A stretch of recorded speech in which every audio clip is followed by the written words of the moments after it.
I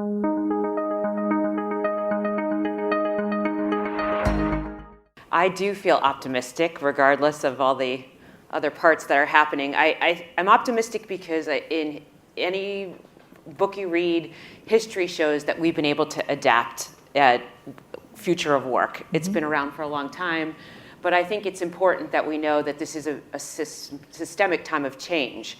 And our ability to do that is because we know how technology is impacting how we work, how we live, right? You know, we all feel it every day, whether you use your iPhone or whatever you're into, it changes how you're interacting with each other.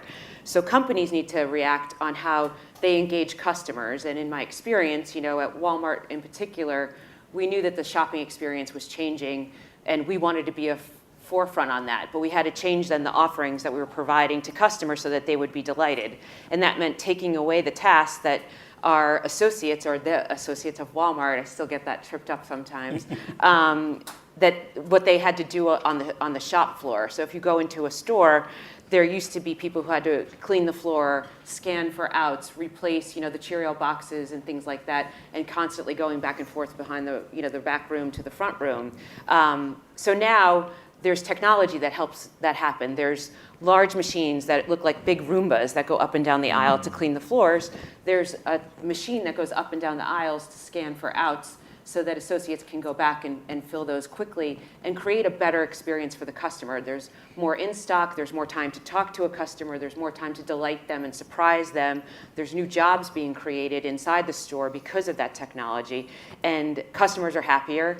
The people are happier, and the share price is up, you know, over $118 today. I believe it's because of that recipe of where technology is enabling a customer experience that will surprise, delight, and keep the associates happy, and that's why I'm optimistic.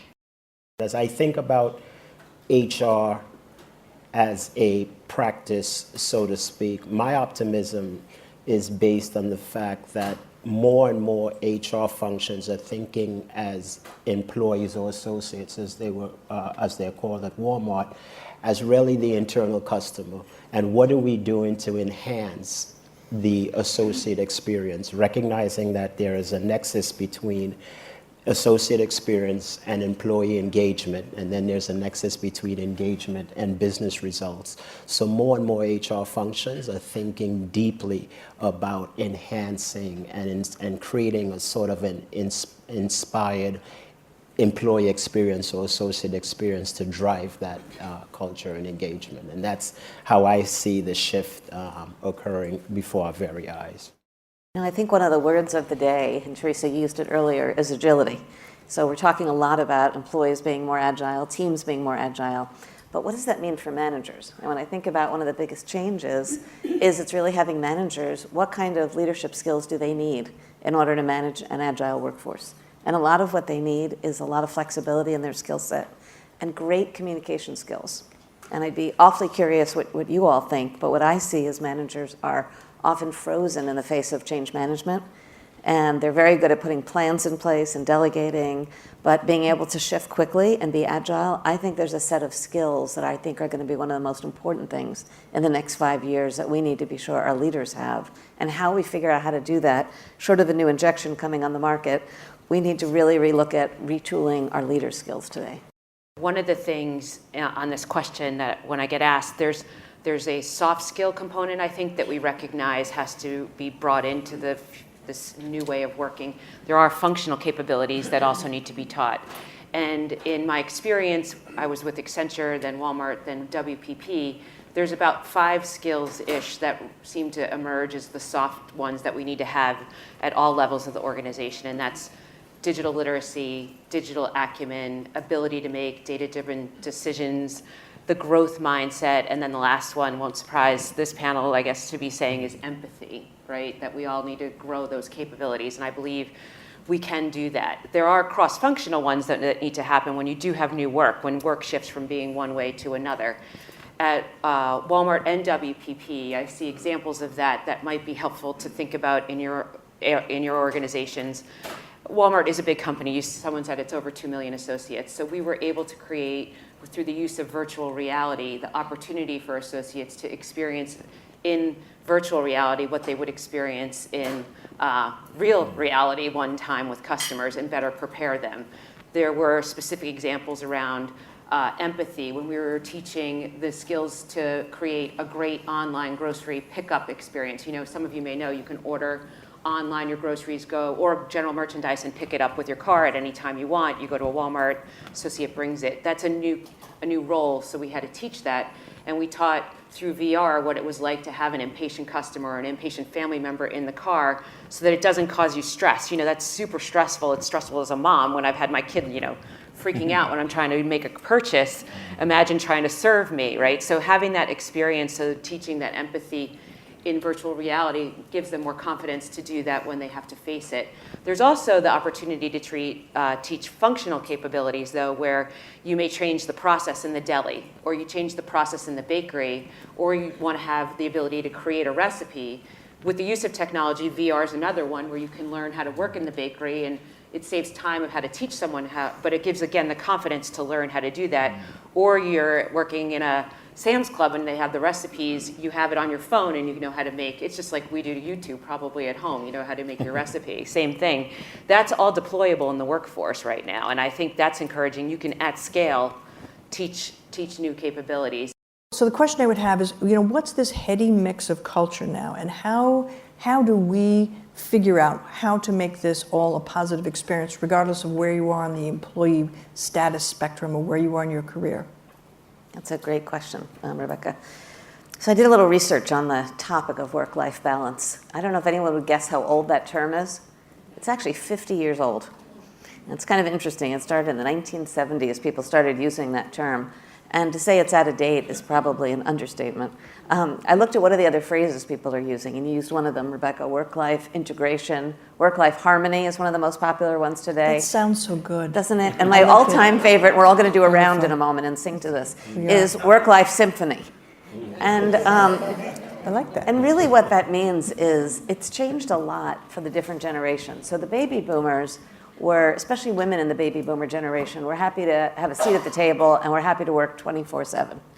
The next gen, which is the Gen X group, was angry at being latchkey kids, resented their parents working so much, and used more PTO than any other generation to date. And the perks of vacation and time off, I see so many of you nodding and relating to that generation. The millennial generation is probably the most confusing and misunderstood to understand, because people think they're entitled and they don't want to work. They actually do want to work and they want to live. They just want to do both of those things as they want to do it. So I'll give a personal example. When I took my last role, my predecessor had worked home 2 days a week. And I could see when I was interviewing with my boss, I asked her about that, and she literally looked like she was bracing herself, afraid that I might ask that question. And so I did ask that question. I said, what was that like? And she said, well, I'd be very fearful of someone starting to ask to work home 2 days a week. You know, could we have that conversation in 6 months? So in 6 months, I brought that conversation up, and I said, I'm going to start off by relieving you. I actually don't want to ask to work home 2 days a week. What I want to ask is to be able to work when I work and be able to not work when I need to not work. How does that sound? And she said, how would that change from the way you're acting today? And I said, it wouldn't. I've been doing that since day one. So being lucky enough to have 3 children, what we all know is when Michael has a science presentation at 2 o'clock on Thursday, that's where I want to be. When my oldest needs to meet with a learning specialist, that's where I want to be. But at 10 at night, when an email needs to be reviewed, and even at midnight, when a presentation needs to be delivered to Asia, that's also where I want to be. That's what the millennial generation wants. I agree. They want complete flexibility and freedom. So what does that mean for us as leaders? And I'll go back to the leadership role. We need to trust employees. And what that really means is we need to understand work well enough to figure out how to structure work and how that should be done. So for us to all live in harmony with this next generation, and 2025, 75% of the population will be millennials. 75%. That is huge. That is one of the biggest generation shifts we're going to see. And we really can't ignore and think this is just a phase and they're really not any different. They're going to be very different.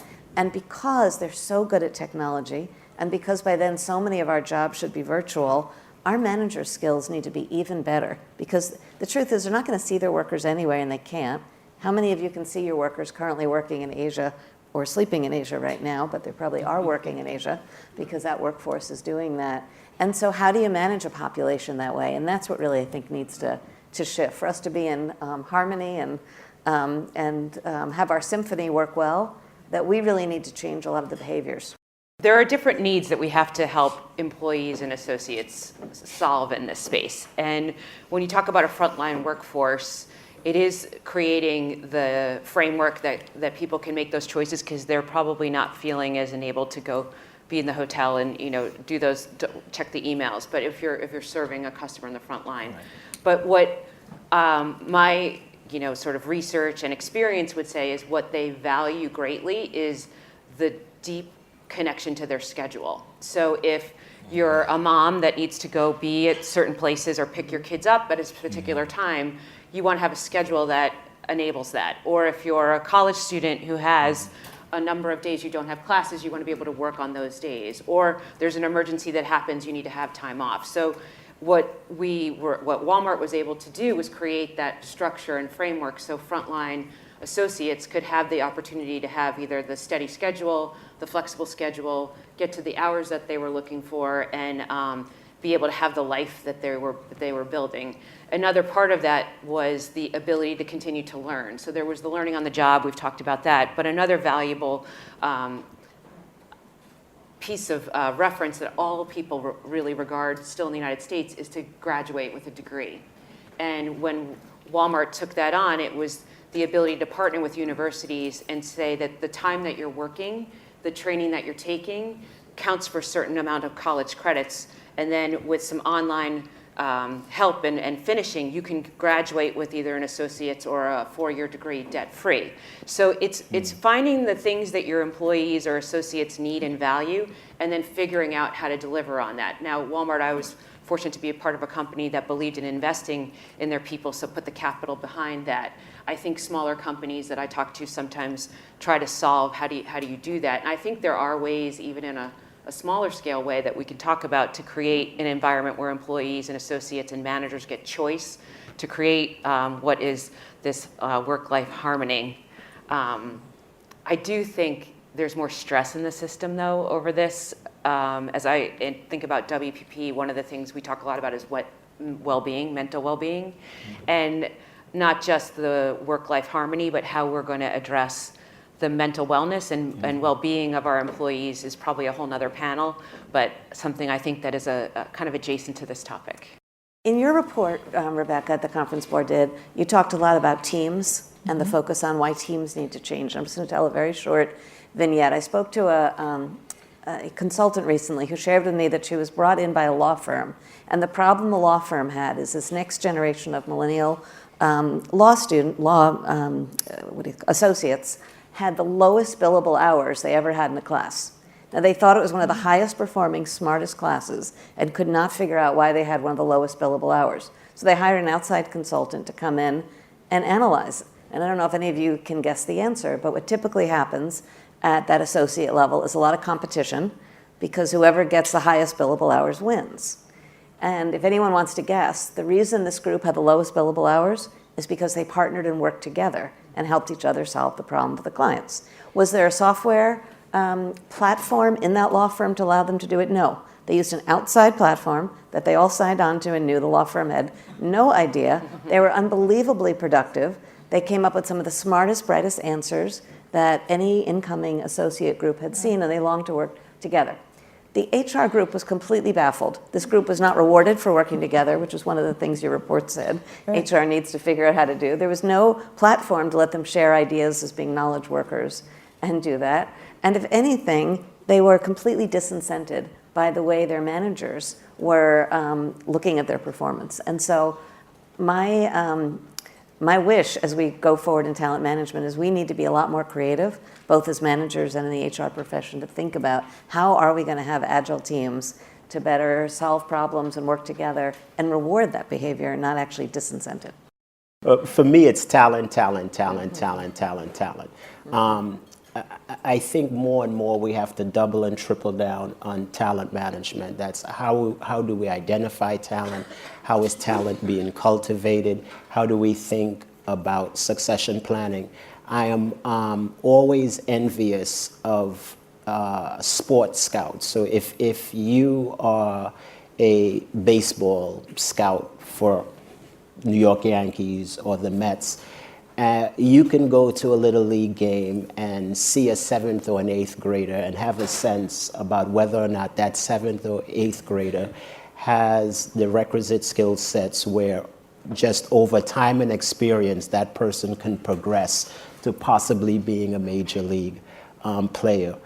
How great would it be if we developed that same focus and skill in companies? I was at an event last year where Ken Chenault, who is the former CEO of American Express, was being honored and he was being interviewed, and he told the story that when he first joined American Express, the CEO at the time, 10 years before Ken Chenault became CEO, the CEO at the time identified him as a possible CEO candidate and started grooming him, and that took a period of 10 years. But think about that. He saw something in him 10 years ago when he was 3 levels away from being the CEO and he was being developed. So I think more and more we as HR practitioners working in concert with our business leaders need to wake up in the morning thinking about talent and go to sleep at night thinking about talent. So that's the one thing that I think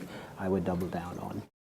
I would say the thing on my mind is, as HR practitioners, as you think about what our function in light of this topic is becoming too, with technology enabling the function, design thinking capabilities are really high on what I'm valuing in our function, because if we swivel the chair, HR was created in many ways. I've been working for over 30 years, that it was around process and compliance and productivity and all the things that can be important, obviously.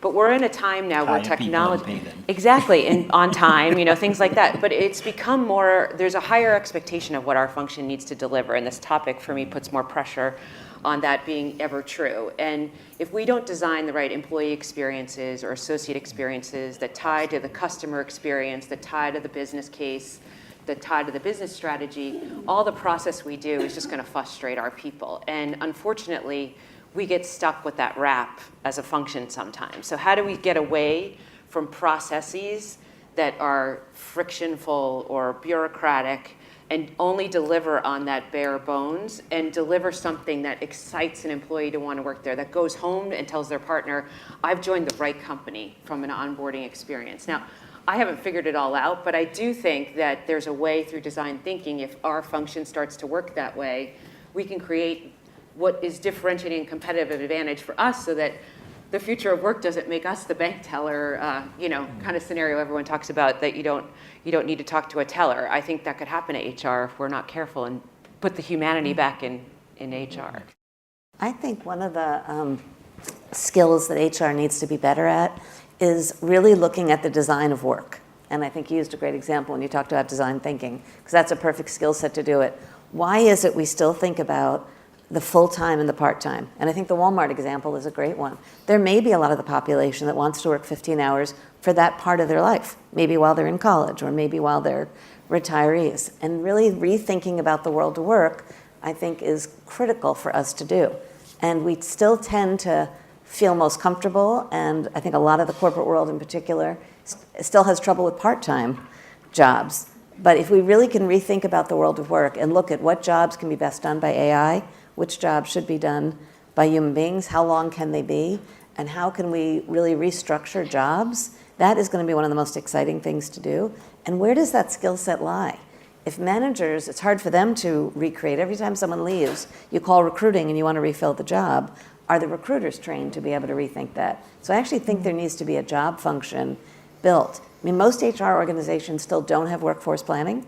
I think more HR departments are beginning to have workforce analytics, but to really have that skill set, it isn't taught in HR curriculums. No. If you look at HR curriculums in school, no one is teaching job design. So I think that is a function that we probably need to take expertise from another area outside of HR. It might be engineering or other functions that really can look at components and reassemble them.